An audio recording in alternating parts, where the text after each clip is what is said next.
New ইয়র্কের ব্রঙ্কসে ডাকাতির সময় এক ক্রেতাকে গুলি করেছে এক বন্দুকধারী। মঙ্গলবার রাত 12টা 15 মিনিটের পর মেলরোজ এলাকার ইস্ট 149তম স্ট্রিটের একটি দোকানে এই ঘটনা ঘটে। পুলিশ জানায় বন্দুকধারী 149 গ্রিল অ্যান্ড ডেলিতে ঢুকে 33 বছর বয়সী এক ক্রেতাকে গুলি করে। এরপর কাউন্টারের পেছনে গিয়ে কর্মীদের অস্ত্রের মুখে জিম্মি করে এবং ক্যাশ রেজিস্টার থেকে অজ্ঞাত পরিমাণ অর্থ নিয়ে পালিয়ে যায়। পুরো ঘটনাটি দোকানের নিরাপত্তা ক্যামেরায় ধরা পড়েছে। গুলিবিদ্ধ ক্রেতাকে দ্রুত লিঙ্কন হাসপাতালে নেওয়া হয়। তার অবস্থা স্থিতিশীল এবং তিনি বেঁচে যাবেন বলে চিকিৎসকেরা জানিয়েছেন।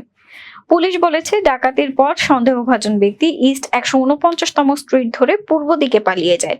তার পরনে ছিল লাল হুডযুক্ত পোশাক, ধূসর ট্র্যাক প্যান্ট ও সাদা জুতা। ওই ক্রেতাই হামলার মূল লক্ষ্য ছিলেন কিনা তা খতিয়ে দেখছেন তদন্তকারীরা। এই ঘটনায় এখনো কাউকে গ্রেপ্তার করা হয়নি।